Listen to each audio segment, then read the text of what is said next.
Hello guys, आज हम second video की स्टार्टिंग करने जा रहे हैं वेब डेवलपमेंट प्लेलिस्ट के अंदर। पिछले वीडियो में हमने देखा था कि काफ़ी सारे हमने H1 to H6 heading tags देखे थे जो कि हमारी वेबसाइट में यूज़ होते हैं, वेब पेजेस पे काफ़ी सारी जगह पे यूज़ होते हैं वो। आज हम देखने जा रहे हैं कुछ और इम्पोर्टेंट टैग्स के बारे में जो नॉर्मली हर वेबसाइट में यूज़ होते ही हैं। बहुत ही इंटरेस्टिंग वीडियो होने वाला है आज का। तो चलिए हम चलते हैं अपने कंप्यूटर के स्क्रीन पर और जानते हैं कि क्या होने वाला है आज का एजेंडा हमारा क्या है। तो चलिए चलते हैं। तो गाइज हम आ चुके हैं अपने कंप्यूटर के स्क्रीन पर। जैसे जिस तरह पिछले वीडियो में हमने किया था, एक फ़ोल्डर बनाया था उसमें, उसके बाद हमने ड्रैग एंड ड्रॉप किया था अपनी फ़ोल्डर को VS कोड में, उसी तरह इस वीडियो में भी हम करेंगे। अब पिछले वीडियो में हमने हेडिंग टैग के बारे में देखा था H1 to H6 में, और हमने देखा था कि साइज़ डिफरेंस क्या क्या होता है। तो आज हम और भी इंटरेस्टिंग टैग्स देखने वाले हैं। मैं इस फोल्डर को VS कोड पर ड्रॉप कर देता हूं उठा के। पहले की तरह ही ये VS कोड अब उस फोल्डर को खोलेगा। हमने फ़ोल्डर बनाया था उसके अंदर, और उसके अंदर एक फ़ाइल index.html करके डाली थी। अब जो भी हमारा ब्राउज़र है वो काफ़ी सारे टैग्स समझता है पहले से। वो उसकी अलग भाषा होती है, हम नॉर्मल भाषा में लिखेंगे तो नहीं होती है। ये जो चीज़ आप सामने देख रहे हैं ये हमारी कल की कोडिंग है। अगर आपने वो वीडियो नहीं देखा है तो आप उसे पहले देख लीजिए। मैं आपको दिखाता हूँ जो हमने फ़ोल्डर बनाया था, वेब डेव करके जो फ़ोल्डर था उसके अंदर हमने index.html बनाया था। अब ये जो कोडिंग है सिर्फ ब्राउज़र समझता है, ये मशीन समझती है, इसे नॉर्मल भाषा में नहीं लिख सकते। मैं इसे ओपन विथ लाइव सर्वर करके दिखा देता हूँ। अब लाइव सर्वर आप कैसे एक्सटेंशन डाउनलोड करें वो भी मैंने पिछले वीडियो में बताया था। आप एक्सटेंशन स्टोर पर जाकर उसे इंस्टॉल कर सकते हैं, यहाँ पर जाकर आप इंस्टॉल कर सकते हैं, और चाहे तो आप रन कोड भी कर सकते हैं, लेकिन मुझे ज़्यादा बेहतर लाइव सर्वर लगता है क्योंकि ये तुरंत आपको आउटपुट दिखाता है बिना रिफ़्रेश किए। अब मेरा क्रोम जो है वो पिछली बार का जो भी मेरे कोडिंग थी उसे वो दिखा रहा है। ये H7 टैग है, ये गलत है। मैंने आपको जानबूझ के गलत करके दिखाया था कि H7 जैसी कोई चीज़ नहीं होती है। तो मैं H7 को हटा देता हूँ, कोई भी गलत चीज़ हम नहीं लिख रहे हैं। ठीक है, अब यहाँ पे 1 लिख के आ गया है तो मैं इसे सेव कर देता हूँ जिससे H7 हट जाएगा। आप यहाँ पे देखिए H7 हट चुका है। अगर आपको ये सीखना है अच्छी तरीके से तो आपको रेगुलरली सारे वीडियोस को देखना होगा। मैं यहाँ पे एक कमेंट डाल देता हूँ जिससे फ्यूचर में मुझे मदद मिले कि कौन सी चीज़ें कहाँ लिखी गई हैं। जैसे मैंने यहाँ पर हेडिंग टैग लिखा है, जो भी हेडिंग के अंदर जो भी आता है तो कमेंट में लिख देता हूँ वो ग्रेटर देन लेस देन वाला ब्रैकेट और एक्सक्लेमेशन मार्क के बाद 2 डैश। उसके बाद VS कोड अपने आप ही पूरा कंप्लीट कर देगा। जहाँ पे आपको लिखना है वहाँ पे कर्सर आपका रहेगा। यहाँ पे मैं लिख देता हूँ दीज आर हेडिंग टैग्स, जिससे मुझे पता चले। अगर आप चाहते हैं कि मैं जो भी कोडिंग कर रहा हूँ वो मैं हर वीडियो के डिस्क्रिप्शन में रेगुलरली देता रहूँ तो मुझे कमेंट करके बताइए, मैं ट्राई करूँगा उससे देने के लिए मैं कोशिश करूँगा। अगर नहीं चाहते हैं तो कोई बात नहीं, क्योंकि वीडियो में तो सब पहले से कवर है ही। जो जब भी आपको कोई डाउट हो वीडियो में देख लीजिए। अब मैं मार्क्यू टैग्स यहाँ पे क्यों लिखा हूँ, क्योंकि मैं मार्क्यू इस वीडियो में सिखाने वाला हूँ। काफ़ी लोग जानते भी होंगे मार्क्यू टैग। जो लोग वेब डेवलपमेंट पहले से कर रहे हैं वो भी इस वीडियो को देखें। मार्क्यू टैग मैंने यहाँ पे लिखा है, ओपन वाला लिखा, क्लोज वाला अपने यहाँ पे आ गया। यहाँ पे लिख देता हूँ वेलकम टू शायरी लर्निंग। अब मार्क्यू टैग के बीच में मैंने ये जो लिखा है तो उससे क्या फ़र्क पड़ेगा अगर मैं अपना आउटपुट देखूँ। मैं इसे पहले Ctrl+S करके सेव कर लेता हूँ। मैं अगर आउटपुट देखूँ तो आप देख सकते हैं ये साफ साफ फ़र्क मालूम पड़ रहा है। Welcome to Shayari learning. अब ये राइट टू लेफ़्ट स्लाइड कर रहा है। पहले वाला जो आउटपुट था वो भी आप ऊपर देख सकते हैं, ये स्लाइड कर रहा है। अब मार्क्यू टैग में आप कोई भी चीज़ कहीं से भी स्लाइड करा के लेके जा सकते हैं, ज़रूरी नहीं है वो लेफ़्ट टू राइट ही हो। अब इसकी जो प्रॉपर्टीज़ हैं, इसकी जो एट्रीब्यूट्स हैं वो मैं आगे के वीडियोस में बताऊंगा। मैं यहाँ पे कमेंट करके लिख देता हूँ कि इसकी चीज़ें हम आगे सीखेंगे। We will learn more about this. अभी मैं आपको टैग के बारे में सिर्फ बता रहा हूँ, मैं एट्रीब्यूट्स पर अभी नहीं गया हूँ। एट्रीब्यूट्स क्या होते हैं, जो टैग में यूज़ किए जाते हैं। आप बिल्कुल टेंशन मत लीजिए, मैं आपको एट्रीब्यूट्स भी बताऊँगा। मैं अभी खाली टैग बता रहा हूँ क्या होता है।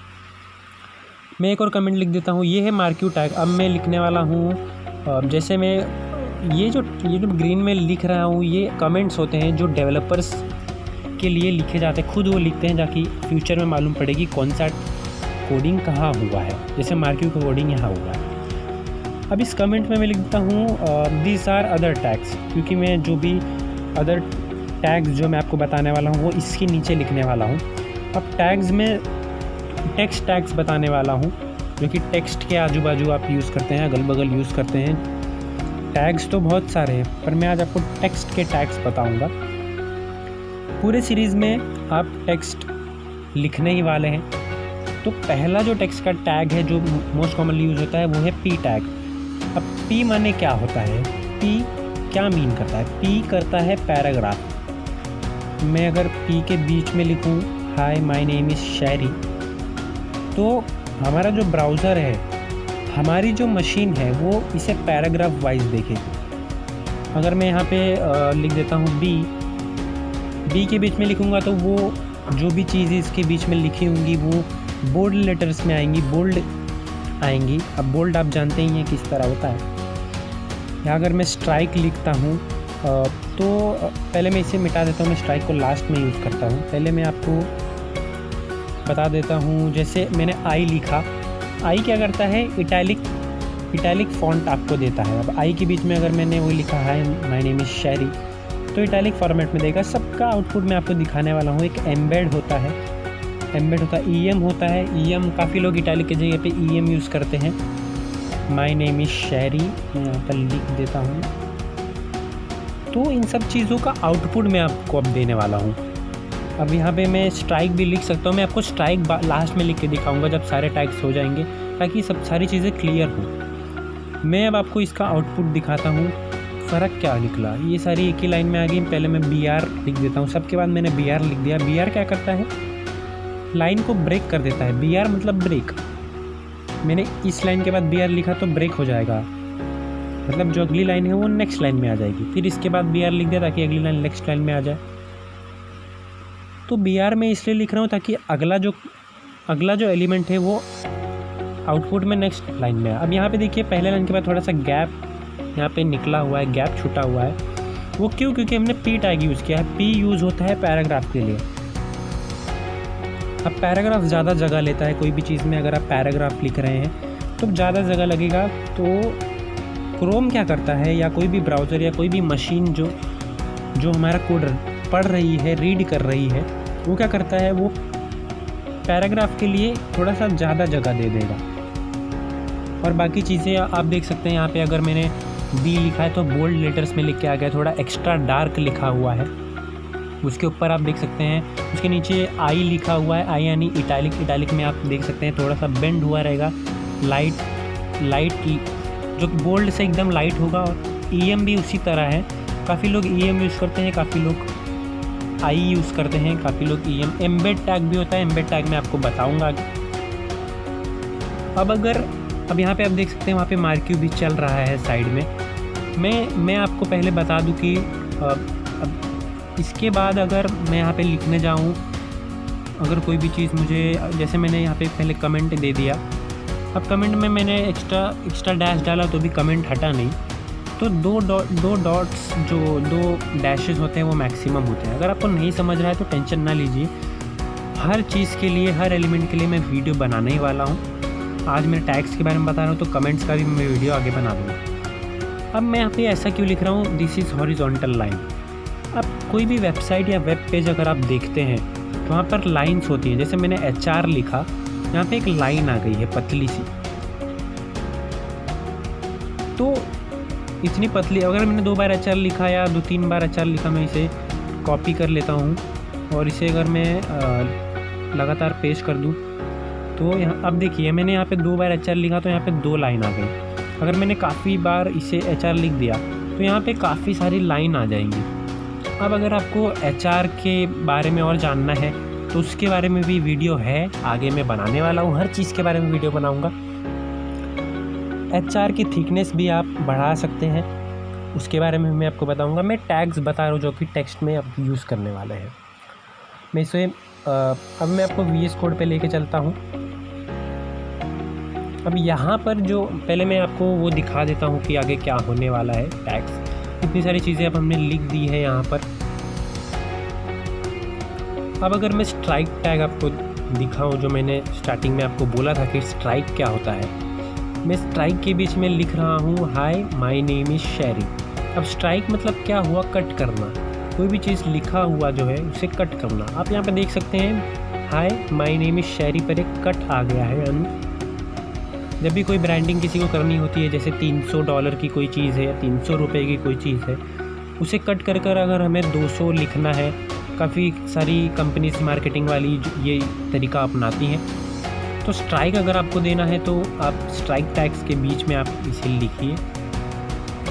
अब यहाँ पे जो खान लिखा हुआ है मैं उसे हटा देता हूँ क्योंकि मैं खान नहीं हूँ। मैं यहाँ पे शायरी लिख देता हूँ। वो तो मैंने फ़िल्म का नाम लिखा था माय नेम इज़ खान, तो मैं यहाँ पे शायरी लिख दिया। और जो भी चीज़ें हैं वो आप आउटपुट में देख रहे हैं। आप रिलेट कर पा रहे हैं कि नहीं, मुझे कमेंट में बताइए कि जो भी हमने इनपुट दिया है, जो भी हमने कोडिंग लिखी है, उसके हिसाब से क्या आउटपुट आ रहा है, वो बराबर आ रहा है कि नहीं, आपको समझ आ रहा है कि नहीं। अब मुझे ये चीज़ें बीच में लिखनी है। जो भी मैंने हाय माय नेम इज़ शेरी लिखा है वो लेफ़्ट में एकदम हुई है, तो मैं यहाँ पे एक सेंटर टैग भी दे सकता हूँ। मैंने सेंटर यहाँ पे ऊपर लिखा, हमारा मशीन ने सेंटर क्लोज अपने आप ही दे दिया। मैं उसे हटा के मैं इसे यहाँ लिख देता हूँ। एक सेकेंड, मैं यहाँ पे सेंटर लिख देता हूँ।